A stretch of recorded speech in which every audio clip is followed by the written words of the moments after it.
Saat ini nih, DPR sedang membahas rencana Undang-Undang Kesehatan Nasional Omnibus Law. Kalau ini goal, dampaknya sangat penting bagi kita semua. Harapannya, undang-undang ini akan mempermudah proses menjadi dokter. Begitu juga akan mempermudah dokter menjadi dokter spesialis. Dan bahkan, undang-undang ini akan mempermudah lulusan SMA menjadi dokter. Selama ini kan yang bisa jadi dokter itu biasanya orang kaya ya. Nah, kalau undang-undang kesehatan ini goal, pemerintah bertanggung jawab untuk membantu biaya kuliah kedokteran mereka yang datang dari kalangan ekonomi menengah ke bawah. Nah, menarik kan? Tapi sayangnya RUU ini masih mendapat penolakan. Komunitas kedokteran terbelah. Yang mendukung adalah Perkumpulan Dokter Seluruh Indonesia atau PDSI. Sementara Ikatan Dokter Indonesia yang selama ini lebih eksis justru menolaknya. Perpecahan semacam ini tentu disayangkan. Soalnya, kalau kita baca isi RUU ini, ada banyak hal positif yang bisa memperbaiki dunia kesehatan di Indonesia. Pertama-tama soal jumlah dokter. Kita lihat saja data dari Organisasi Kesehatan Dunia.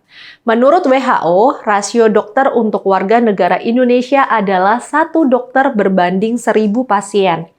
Padahal di negara maju, rasionya mencapai 5 dokter berbanding 1.000 pasien.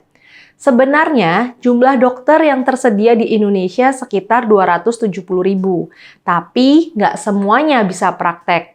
Masalahnya, di Indonesia ini untuk praktek, seorang dokter harus memiliki surat tanda registrasi atau STR, dan untuk memperolehnya nggak gampang. Saat ini, dokter yang memiliki STR hanyalah sebanyak 140.000 orang. Artinya, ada sekitar 130.000 dokter yang tidak bisa berpraktek. Kelangkaan jumlah dokter ini semakin terasa di luar Jakarta dan kota-kota besar di Jawa. Apalagi kalau kita bicara soal dokter spesialis, jumlahnya sangat minim. Ada banyak penyebab kelangkaan ini. Yang pertama, biaya pendidikan jadi dokter itu mahal. Ini terjadi karena besarnya biaya praktek, alat-alat medis, laboratorium, dan lain-lain. Karena ada kesan yang bisa jadi dokter hanyalah orang kaya atau orang yang berduit. Nah, RUU Kesehatan berusaha mengubah itu. Dalam RUU ini ada pasal-pasal yang memberi peluang bagi siapapun untuk jadi dokter, terlepas dari latar belakang kondisi ekonomi dan calon dokter. Negara akan mengalokasikan dana untuk membantu pembiayaan para calon yang kurang mampu. Persoalan berikutnya adalah kewajiban calon dokter memperoleh surat tanda registrasi dan surat izin praktek.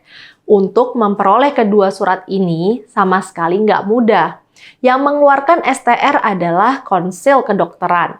Saat ini, STR harus diperpanjang 5 tahun sekali dan mahal. STR diperlukan untuk menunjukkan dokter sudah punya sertifikasi kompetisi dan punya kualifikasi untuk melakukan tindakan sebagai dokter. Nah, selanjutnya, dokter diharuskan punya surat izin praktek. Untuk memperoleh SIP, dokter itu harus memiliki STR, tempat praktik dan rekomendasi dari ID. Nah, untuk memperoleh rekomendasi dari ID, dokter harus mengikuti seminar-seminar berbiaya mahal. Belum lagi ada soal pungutan liar yang harus dibayar calon dokter. Seluruh proses ini akan dipermudah oleh Undang-Undang Kesehatan Omnibus Law.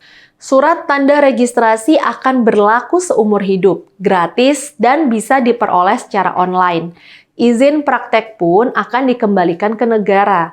Diharapkan ini akan bisa memperbaiki kualitas pelayanan kesehatan dan keamanan bagi masyarakat.